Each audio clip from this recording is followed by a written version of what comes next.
Imagine for a moment that you're sitting in the lobby before an interview, rehearsing every possible question in your head. Your thoughts move fast, excitement, curiosity, nerves, all at once. For someone with ADHD, that rush of stimulation can feel like both a gift and a challenge. But what if the key to interview success wasn't about suppressing those traits, but about working with them, turning natural energy, creativity, and quick thinking into strengths that set you apart? In this video, we'll explore how to prepare for interviews in a way that supports how your mind works, not against it. You'll learn how to prepare without overloading yourself, communicate through storytelling instead of memorization, use enthusiasm as a strength, manage nerves and time distortion, and frame ADHD as a professional asset rather than a weakness.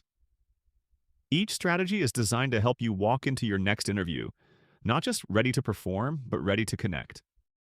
This is the Money Compendium, where psychology meets real-world success. By the end of this video, you'll see that the key to interviewing well with ADHD isn't changing who you are. It's learning how to channel your natural energy, focus, and creativity into confidence that feels real, grounded, and entirely your own. Preparation is often the first big hurdle for anyone with ADHD. The brain's natural drive for stimulation can make it easy to overthink and overprepare, leading to too many notes, too many tabs, and a sense of chaos instead of clarity. But preparing for an interview doesn't mean mastering every detail. It means creating a simple, predictable structure that keeps your focus steady. Proper, well-guided preparation should take some of the pressure off and make you feel more relaxed and confident. It shouldn't make you feel stressed. Preparation gives you the advantage and puts you in control. Start by organizing around 3 essentials: your resume, your understanding of the company, and 2 or 3 personal stories that highlight your best skills. These are the pillars of most interviews, so keeping them clear and accessible saves time and energy. You can write a few keywords or short reminders on an index card, enough to spark memory without triggering information overload, or being overly obvious in the interview. You can make one index card for each of the 3 pillars, but remember, sometimes less is more, and having too many cards and papers to rely on are a recipe for disaster. This visual cue can be a grounding point, helping redirect attention when your thoughts start to scatter.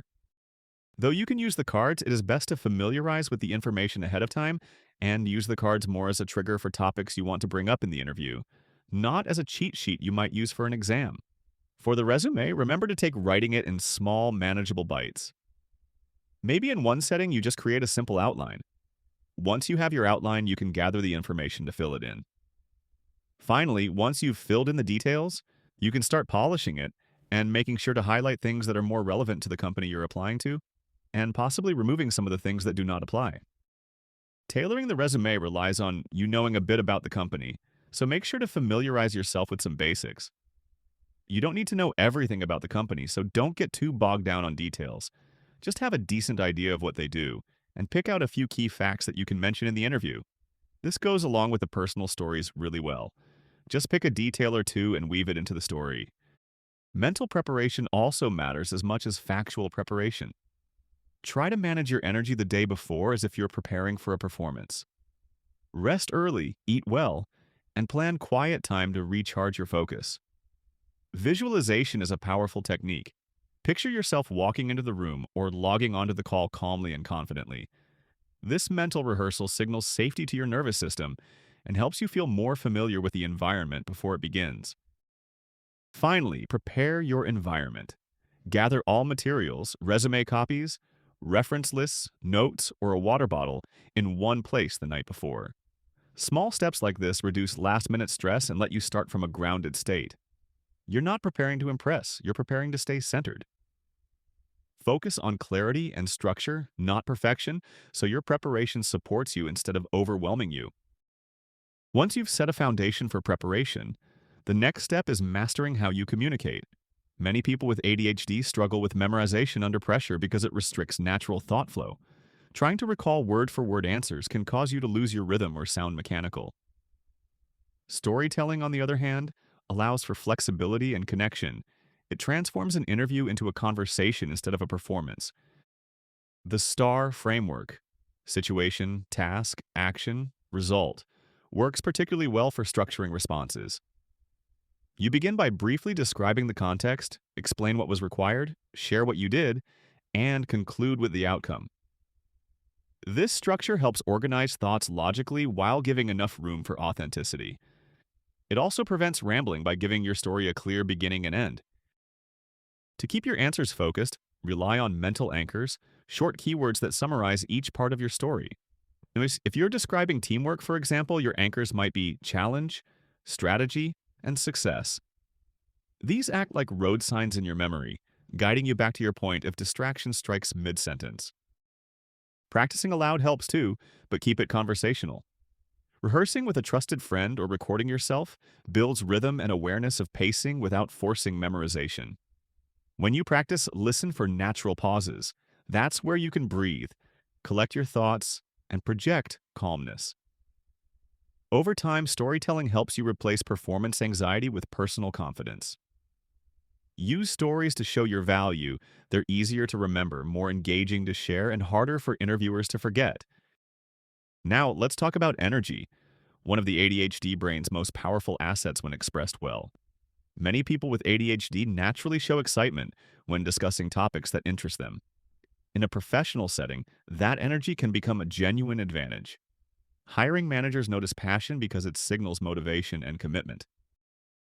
Instead of trying to tone down your energy to appear more composed, focus on refining how it's expressed.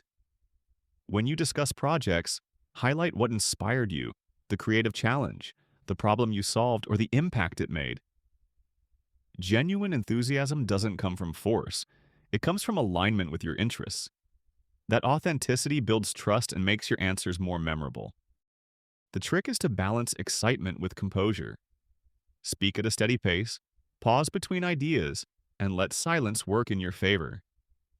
These small adjustments turn natural enthusiasm into confident storytelling. Remember, good communication isn't about suppressing who you are. It's about directing your energy so that it supports your message. Active listening can also help you stay grounded in the conversation. Maintaining soft eye contact, nodding subtly, or summarizing part of the interviewer's question before answering keeps your attention present. These gestures also show emotional intelligence, something many employers value highly. Channel your energy with intention. When enthusiasm is focused and authentic, it becomes one of your greatest professional strengths. Now let's focus on managing nerves and time perception, two elements that can heavily influence how you perform during an interview. For many people with ADHD, anxiety doesn't just create restlessness, it also distorts the sense of time. A moment of silence can feel endless, while a detailed explanation might seem to vanish in seconds. Recognizing that your internal clock may not match reality is the first step to maintaining calm and control. Before the interview begins, try to build small grounding rituals that prepare your nervous system. These don't have to be elaborate. Even taking 3 slow breaths, stretching your shoulders, or repeating a short, calming phrase can help. Think of these as mental bookmarks that tell your brain it's safe to focus. If you're interviewing virtually, sign in early to check lighting, camera position, and audio quality. Doing this gives you a sense of control and prevents last-minute distractions from triggering anxiety. During the conversation, imagine the interview as having 3 distinct stages: introduction, question exchange, and closing. This mental framework provides a rhythm, helping you measure progress and reducing the feeling of time slipping away. When faced with a difficult question, pause briefly. Even 2 seconds can allow your thoughts to settle and your response to form naturally. Silence, when used deliberately, communicates confidence and thoughtfulness rather than hesitation. It also helps to understand what a typical interview flow looks like. Most begin with small talk or personal introductions, transition into role-related questions, and finish with an opportunity for you to ask your own. Knowing this basic structure makes the process more predictable, allowing you to direct your focus rather than react to uncertainty. Preparation and pacing turn what might feel like chaos into a series of manageable steps. Calm doesn't come from eliminating nerves. It comes from knowing what to expect and pacing yourself through each moment with awareness. Luckily, by the time you're in the interview, you've spent a decent amount of time preparing for this. You've followed along on the videos and have been practicing the tools and incorporating the tips into your daily life. You've found the right kind of work for you. You've polished your resume, you're ready to weave your experiences in with a few key details about the company and so on. At this moment, you are exactly where you belong. Make sure to acknowledge that to yourself. Let yourself have the win and know that you are ready for this. Finally, let's explore how to frame ADHD as an advantage, not a limitation, during interviews. You don't need to disclose your diagnosis unless you're comfortable doing so. What matters most is communicating that you understand your working style and have learned how to use it effectively. Employers are drawn to self-aware candidates who can reflect on their challenges and demonstrate growth from them. When discussing how you manage focus or organization, use language that centers on solutions. You might say, I use structured systems to stay on track with priorities. Or, I work best in dynamic roles that reward creativity and quick thinking. These statements shift the narrative from weakness to adaptability. They show that you've developed tools for consistency, an attractive quality in any professional setting. You can also highlight how you often thrive in environments that demand flexibility, innovation, and quick thinking. Many people with ADHD excel at identifying unique connections, thinking on their feet, and bringing fresh energy to stagnant projects. Framing these as natural strengths communicates that you're not just capable, you're an asset in roles that value original thinking. This can definitely set you apart from the competition, as not everyone can thrive in the same conditions that you can. Though we recommend you don't, if you do decide to mention ADHD directly, just keep your focus on outcomes and growth. For example, I've learned to use structure and creativity to balance focus with innovation. This type of phrasing shows maturity and ownership. The key is to demonstrate that you've turned difference into discipline, and that your perspective enhances your ability to contribute meaningfully to a team. Confidence comes from reframing your story. ADHD isn't a flaw to hide, but a framework for creative thinking, adaptability, and resilience. The truth about interviews is that they're rarely perfect. Everyone stumbles, forgets a detail, or overthinks a moment of silence, and that's okay. What matters more is how you recover, how you manage expectations, and how you stay aligned with your strengths. Each interview is a rehearsal for the next, a step in learning how to tell your story with more clarity and calm. Rejection, too, is part of that process. It's not a reflection of your worth, it's feedback from a single opportunity, not the final word on your ability. By managing your energy, refining your structure, and embracing your unique way of thinking, you're not just preparing for a job, you're building a skill set for long-term growth. Every conversation teaches you something about focus, composure, and self-trust.